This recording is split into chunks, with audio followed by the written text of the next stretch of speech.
Hey guys, it's Mitch. How's it going? All right, it's time to take a look at another number one by Rob Liefeld. Those are always fun, right? I sure hope so. Anyway, I got a few of those on the way. We're looking today at Major X number one from 2019. So this is apparently a project that Rob Liefeld had in mind since way back in the day when he was working on X-Force, which makes it sound like some long-lost bucket list kind of story, but really it's just somebody comes from the future and asks the X-Men for help. Which isn't exactly earth-shattering stuff. I mean, I think we've seen that a couple of times before.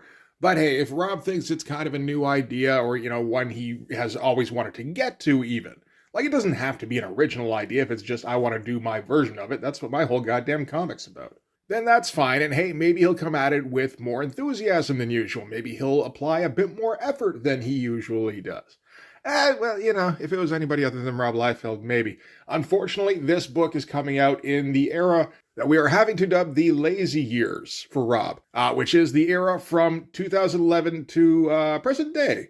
I think ever since he worked on New 52 issues from DC, his work has gotten steadily lazier and lazier. But no time for digressions now. This is the intro. So how did this thing get set up? Well, it started when C.B. Cebulski got named as editor-in-chief at Marvel. Apparently one of the first things he decided to do was to reach out to Rob Liefeld to see if he had any projects he wanted to bring to Marvel. Rob had been working at Marvel not too long before this, really. Like maybe 5 years when he was doing a few Deadpool projects, like Deadpool Core, Deadpool Team Up, shit like that. So apparently C.B. Cebulski, I guess he was trying to find ways to get a bit of a short-term boost for cash for Marvel. And one way to do it was to bring in Liefeld. You can usually guarantee sales of some kind with Liefeld. Probably won't be top of the line sales, whatever book he's working on isn't going to be number one for the month. It probably won't even be in the top 10. But a solid mid-tier book, yeah, he can probably give you that. So that offer was extended in 2017. By 2019, Liefeld had all of the issues of the 6-issue run completed. And I don't know if that was some kind of stipulation where they required Liefeld to complete the miniseries before they would actually publish it. If so, that wasn't a dumb move on Marvel's part. Because yeah, you can get a number one out of Liefeld any old day of the week. Good luck getting number 6, though. So 2 years to get 6 issues done, and then they were ready to go. The difficulty at that time, though, was that Marvel was getting ready to transition the X-Men into the next big phase, which was the Jonathan Hickman run, where he was going to basically completely transform the X-Men. Give them a whole new framework that would basically reset the entire line for the next 5 years with the Krakoa era. And Liefeld's idea with the future timeline, which was not an established future timeline, this was another one that he was making up. So he was bringing in new lore right at the same time there was about to be a big reset on the entire line. So that wasn't really going to fly, but they did still want to get that short-term money for the Liefeld series. So what they did was the Major X series was going to be released bi-weekly, which is a little crazy. 2 issues a month. Liefeld only drew issues 1 and 6, but he wrote the rest of them, and if anything, the rest of them look a fair bit better. Issues 2, 4, and 5 were drawn by Brent Peebles. I'm not familiar with the name. He was a newbie at the time. They're pretty good looking. And issue 3 was drawn by Will Sportasio. So, that's at least going to be good. That's a baseline. With the potential for some of the pages to be great, although, Wills doesn't, I don't know that Wills gets there that often anymore. It's not X Factor, it's not 1991 anymore. But the important thing was they were all drawn, they were all printed, they were all distributed. So now we can talk about this series that was immediately forgotten when Jonathan Hickman completely changed the direction of the X-Men. So here we are, Major X number 1. We can see it's a standard Liefeld composition. This is one of the, 2 or maybe 3 different kinds of covers he knows how to do. Yeah, I'll say he can think of 3 different kinds of covers. One is a giant close-up on a face. The other is homaging one of his previous covers where he ripped the art off of somebody else. But this is the go-to choice for Liefeld covers. This is his favorite choice. This is dude standing amongst heads. Very dramatic. This is one of 6 variant covers for this issue. At least one of the other ones was also a Liefeld composition of a guy standing amongst floating heads. The fact that there was only 6 variant covers for this is actually a point of contention for Rob. This is something that he wasn't very happy about. Because, this is 2019. This is at the point where, on a high-profile number 1 issue, you can expect to get probably in the neighborhood of 25 to 30 variant covers. That's what Marvel does. That's what DC does. And I don't think ultimately Liefeld cares too much about the number of covers. It's more the fact that a lower number of variant covers indicated a lack of confidence from Marvel that this was going to be a big release. And I mean, it wasn't really. It came in at number 28 for the month, sold about 43,000 copies. Like I said, solid mid-tier. I mean, part of that is going to be down to marketing. If Marvel's, shouting it from the mountaintop that Liefeld has returned, he's got this exciting brand new character, maybe, yeah, they push a few more. I don't think it would have been worth the money to do the extra marketing for that, though. Issue 1 did go to reprints, which Liefeld is quick to point out. They needed another 17,000 copies printed and distributed. So that brings the total up to about 60,000. Again, solid mid-tier. And that's kind of how this miniseries would go, where each issue would sell, in the neighborhood of 40,000, 35,000. They did also all go to reprints, although they didn't all need an extra 17,000. The later issues needed reprints of, like an extra 1,000 copies. So anyway, I mean, that's enough about the nuts and bolts stuff. I guess we can get into the comic. The deal with this, theoretically, is this is going to be a return to 1991 style action. In 2019, that's a thing people were bitching about quite a bit, as they still are today. There's kind of a lack of bombastic fun in comics. So the idea of selling a 1991 style story, written and drawn by Rob Liefeld, sure, I can see the appeal in that. The difficulty, of course, is that you're not getting 1991 Rob. That would be fun. Unfortunately, you're getting 2019 Rob, where he needs to get these pages done in 15 minutes. Or, I don't know, his heart explodes or something. So anyway, we should go over the contributors on this. Rob Liefeld, writer and penciler, also doing some of the inks, along with Adelso Corona, don't know him, and Dan Fraga. I know him fine. Dan Fraga's an alright inker. I imagine he looks alright over Rob Liefeld. Color artist, Romulo Fajardo Jr. Never heard of that one. Not one of Rob's usual guys, like Matt Yackey or Joanna Man. And we've got our editor and our assistant editor, or editor-in-chief all listed. You got to have multiple people keeping an eye on Rob, make sure he actually, hands in those pages. And I guess this is right around the time when Stan Lee passed away. So we'll do a little reprinting of Stan's soapbox in here. That's kind of nice. That would show up throughout this series. So anyway, we're going to start out here in the wake of a battle at Xavier Mansion, where it looks like X-Force has encountered some kind of threat and they've been largely brushed aside. And we do a close-up on, I guess, Cable's eye, but we got our close-up saying, "You got 4 seconds to remove this boot from my face." And then we get our close-up of our title character, Major X. So, Major X has arrived at the Xavier Mansion and thrown X-Force all around the room and stepped on Cable's face, and now Cable is giving him a polite amount of time to remove said boot from his face. That's very cordial of him, So, anyway, this is going to be our protagonist in this one. I guess we should talk a little bit about the Major X character design, which, I don't know. It's not great. It's pretty minimalist. We're way past the days when Rob Liefeld would throw all sorts of accessories all over a character, which, I don't think Rob exactly remembers. That's kind of one of the things that built his fame. He got made fun of and shit for it, but that's also what all the kids wanted to see, was guys with all sorts of accessories hanging off of them. The problem is that it takes effort to draw all that shit. And then you theoretically should be trying to keep track of that shit from panel to panel. That's not happening in 2019. But the body is essentially a Snake Eyes design. It's just a skin-tight leotard, got the armbands, got the leg bands, got the 2 sword hilts with no swords attached to them, got the TV remote with a handle that he uses as a gun, and Rob Liefeld's going a little extra, so he wears a bucket on his head. That's completely outside of Rob's usual wheelhouse. But we should talk about this spread. I'd say that's a pretty good spread for Rob. I talked a lot of shit about him off the top. I know that. This is one of the better things I feel like Rob's drawn in the past 15 years. Most of it, I'd say, comes down to the angle of the chest and the head. Actually managed to make the character feel kind of imposing. And this is the first shot we're seeing of the character. That's kind of how you want to do it. Now, there's always the possibility that Rob stole elements of this off of somebody else, because, Rob's never been above that kind of thing. But I think this is within the realm of possibility for Rob to come up with by himself. So I'll give him some props for that. And hey, we're not doing the scribbly abs in this one. Also seems to have a little bit of definition in the chest. Not a whole lot. but it doesn't quite look like a t-shirt with pecs printed on it. So anyway, this is Major X. This is our guy. He's going through his entire internal monologue here. So we're not going to introduce him as any kind of anti-hero or villain, really, not off the hop. And Cable is still politely counting down, saying 4, 3, while he just kind of stands there not saying anything. And he continues, as the boot stays on his head, saying 2, last chance to surrender, kid. Kid hasn't said shit yet.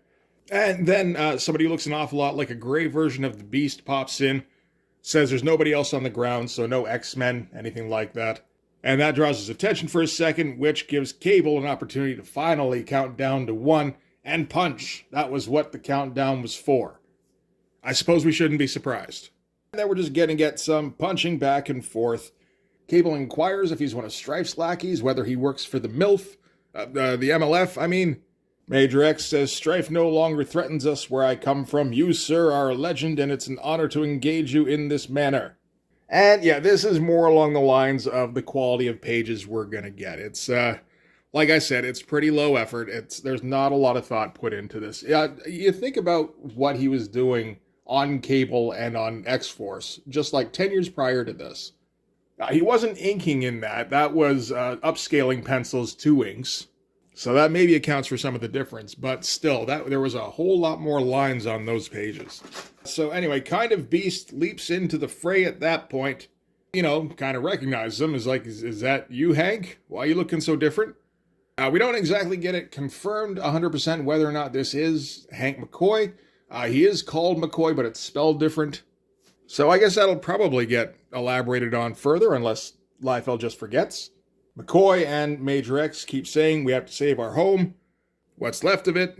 Cable, of course, isn't interested. He just wants to shock them and get them back to Grey Malkin.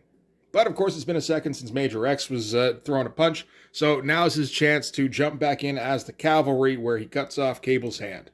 Says, I know the technovirus is going to make you regrow that hand in a few seconds, so I'll talk quick.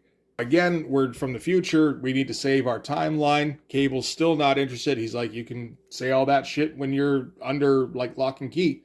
Which isn't necessarily the smartest thing for him to say when he's kind of prone in front of the guy who just cut his hand off. And then, yeah, Buckethead responds by knocking out Cable. Yeah, that's kind of it. Oh, okay, Savage Avengers coming out with a David Finch cover. I mean, cover looks pretty great. Don't know anything about Savage Avengers. Let me know if that one's good. Who's writing that anyway? Jerry Duggan. And then Mike Diodato Jr. doing the art. All right, yeah. But okay, we're going to flip to a bit of a flashback here. So it's worth looking back on this and then comparing it to what the concept is, which is 1991 style action. See, if Liefeld had taken the concept seriously and actually like bared down and tried to produce as close to like his 1991 style as he could, I think that would have been a lot of fun. I think I would have enjoyed that quite a bit. He doesn't do nearly as many weird things with poses and perspective and all that kind of stuff anymore. These days, it's more like he can't be bothered to put in all the lines. If he had just, like, tried on this one and just put in all the lines he would have, like, 30 years previous, I think that would have been a good time. I think that would have been, like, an event kind of comic that maybe, Marvel might have hyped up a little bit more. But when you get these pages, and they're kind of nothing-looking pages, like, what's Marvel supposed to do?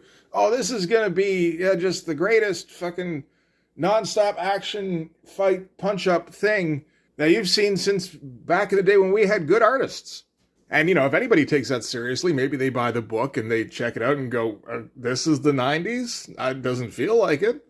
Anyway, we're getting to this flashback here. So this is the future that Major X is from. This is the existence. So this is after the Mutant War, where mutant kind were able to find some kind of pocket dimension or something like that, and they piled all the mutants in there, and they're living in, like, X-Paradise. And this X-Paradise is run by, what's his fucking name? The X-Essential, which I assume is meant to be a play on the essential and not the existential. It's hard to say because Rob Liefeld doesn't spell very well sometimes. I feel like the existential might have worked better. Like, the essential is clumsy, but whatever.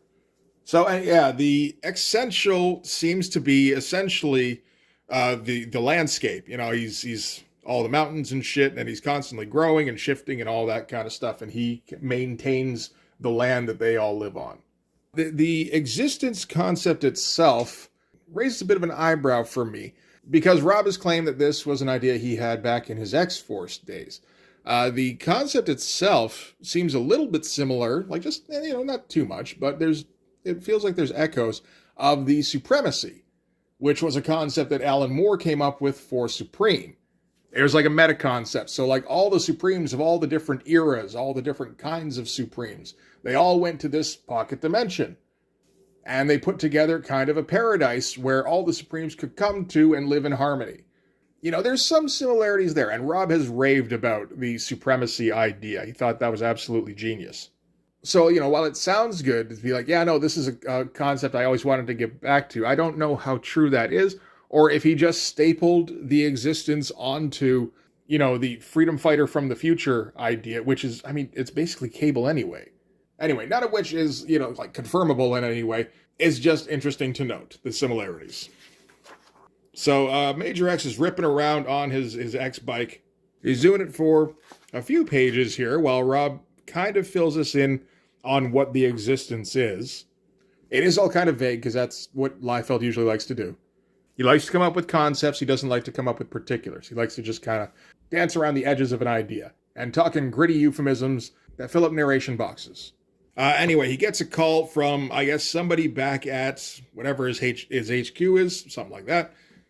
And apparently there's some kind of crisis going on because the Essential seems to have gone missing, and there's all sorts of seismic shit going on now.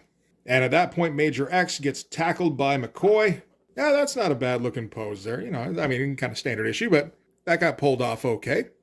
So he was just sent out to go look for Major X by the Essential. Major X tells him how the Essential has just gone missing. He's like, that doesn't make sense. And Major X deduces that the Essential wasn't looking for Major X specifically. It was trying to save McCoy's life. Because, all of a sudden, reality starts breaking all around them. And I guess Major X is going to be the only one who can get out of this. So if McCoy latches onto him, he can get out too. Bike initiates some kind of dimension-hopping jump. And Major X tries to deliver his lines with stoic gravitas, while McCoy makes jokes about puking and shitting behind him, because that's about the extent of Rob Liefeld's sense of humor. So anyway, back to 1991, where all of X-Force has been knocked out. Major X and McCoy are still just kind of chatting. Major X says we have to interface with Cerebro, make a connection with the X-Men, which is something he did say earlier, but again, we have to kind of catch things up. A little weird how Rob has always drawn people with their arms too short at this time. I feel like this is something he's fixed a little bit recently. But, let's see, did he do it here? Maybe a little bit. Yeah, he was doing it here as well. I don't know about on the cover. Yeah, a little bit. I don't know, just, he kind of lost track of proportions a little bit in the late 2010s, I suppose. I feel like the Snake Eyes miniseries still has that. I can't quite remember with the new Youngblood series. So anyway, yeah, they're establishing what their new plan is, and that's when Wolverine leaps in to attack, gets reflected in the helmet here. That looks all right. That's okay, fine. Nothing special here, just Rob Liefeld drawing his not particularly good Wolverine. Hasn't really improved at it at all since he was drawing Wolverine back in New Mutants number 94, which we looked at recently. The claws look a little bit better, I will say that. He still draws him with a ruler, though. And it seems like he has no feel for what these claws should do. Plenty of guys who kind of made their mark with Wolverine, part of it was establishing a particular look for the claws. Like, I think we all know what Jim Lee Wolverine claws look like. Same with Mark Silvestri, same with Art Adams. Mark Teixeira, too, for that matter. You can usually spot Liefeld claws and identify them as Liefeld claws. It just feels like there's no feel behind it. He's just kind of winging it and not really coming up with particularly great results. So anyway, he gets a hit in on Major X. McCoy tackles him. Wolverine seems to recognize him, but he says your scent is off and you're bigger, thicker. So Wolverine is intimately aware of what McCoy's girth should be. Anyway, McCoy kind of wraps Wolverine up, throws him against the wall. He's about to leap back at him when Major X stops him with one of his sometimes many swords. Sometimes no swords, like here. But apparently Major X's sword is made out of adamantium. Wolverine says, where'd you come upon enough adamantium to fashion a sword? Which seems like a weird question. There's all sorts of people who have like full plate adamantium armor, are there not? But Major X says, this blade was fashioned from the remains of your bones long after your passing. It's like, okay, sure, yeah, okay, why not? And that's when Cable ends things by, I guess, shooting Major X in the back. Oh, it looks like all of X-Force woke up at exactly the same time. All right. So maybe they were just watching. But you look at that Cable, like, look at that friggin' the suspender things he's got going on here. Man, he used to be able to do that in a way where it looked kind of interesting. Remember that? That doesn't look interesting at all. That looks like he's, got like a big plastic harness on. Okay, so now that Cable has him at gunpoint, now he's willing to listen to whatever Major X has to say. So Major X is going to explain the situation. It says, McCoy and I come from another realm, another existence, a sort of sideways dimension to this one. As our world was being destroyed, we made a desperate jump utilizing my mother bike, hoping to reach a time and place where we could formulate a plan to save our home. Man, he didn't say anything different than what he said like 2 or 3 times earlier in the comic. Just not to Cable. I guess if you keep repeating the problem over and over again, it feels like there's some kind of sense of urgency. It's a little difficult to maintain that sense of urgency, I suppose, when McCoy is busy making puke and shit jokes. Or, when you're wasting time in a punch-up and talking about how honored you are to fight the other guy. It's like, oh, so honored that you're willing to put off, like, saving your plane of reality. Wow, that is quite an honor. And then we get, like, an explosion thing, and in comes not Deadpool, this is Dreadpool, which is Deadpool from the future, who is working with, I suppose, enemies of the existence. He's basically exactly like Deadpool, only he's got shoulder pads and he doesn't joke quite as much. And he refers to himself in the third person sometimes, which makes it feel a bit like this is kind of a bridge between Deadpool and the Vandal character that's in the new Youngblood launch. Because that character doesn't look very different from Deadpool either. But yeah, no, that was what this comic needed. We needed some Deadpool. Because it's 2017 and the Deadpool movie has dropped, so Rob Liefeld needs to put Deadpool into everything. So anyway, X-Force is going to try to take down Dreadpool. And, naturally they're not going to get very far. Hey, look, X-Men Grand Design is coming out. It's nice that they had some ads for it. That's the summation of the X-Men by Ed Piskor. That wasn't bad. I've got an issue or 2 of that. Anyway, then we're going to get a punch fest between Dreadpool and Cable. Just punch back, talk a little bit, punch again, punch back. That is thrilling 90s action, no doubt. Wolverine can't do anything. He gets caught up in an adamantium line. See, there's adamantium fucking everywhere. McCoy gets knocked aside until it's just Major X versus Dreadpool. Apparently Major X can't do anything either.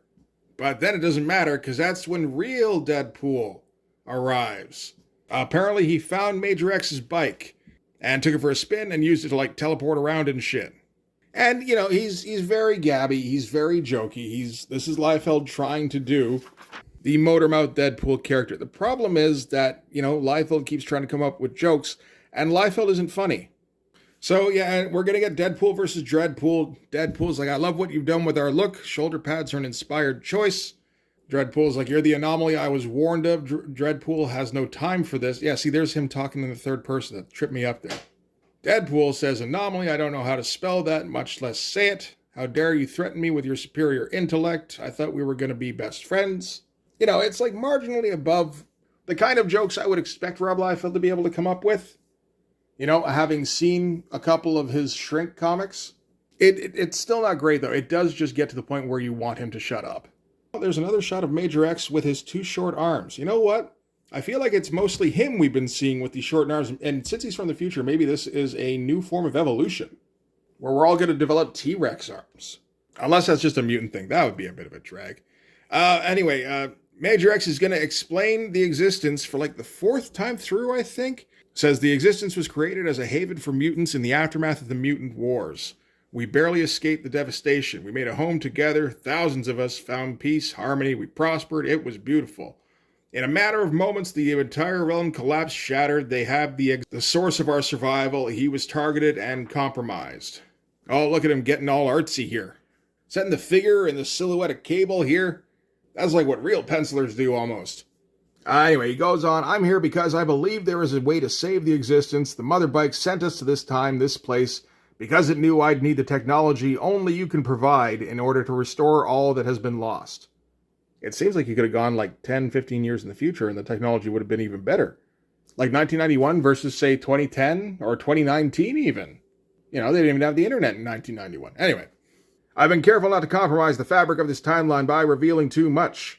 But now he's going to compromise the fabric of the timeline by revealing too much. Revealing who he is, which is that he's Cable's son. Which Cable seems to have guessed here. He says, I know who you are now. I didn't think it was possible. Go ahead, reveal yourself for all to see. Which is like, okay, yeah, that's what somebody would say. And then he still looks shocked when Major X takes off his helmet. And that's where this issue is going to end. Oh shit, we got like 3 whole figures on the cover of issue 2. And not a head in sight. He's breaking the mold. They do a redo of Strike Force Morituri? Oh no, just Strike Force. That's not the same thing. Well, Captain Marvel, that's gonna set some records and shit, I'm sure. Anyway, that is Major X #1. It doesn't deliver on the promise of 90s style action, I would say, other than like the plot of 90s style action, in that it's kind of dumb. You know, the basic concept is fine. We've seen it like 100 times before. There's all sorts of ways you can play it. You can totally make that concept interesting. You do have to provide some details every once in a while in order to make it more interesting. And we didn't really get any of that. We just got vague explanation of the problem, punch fight. Vague explanation of the problem again, punch fight. Repeat, punch fight. This isn't a surprise or anything. This is how Rob Liefeld writes comics.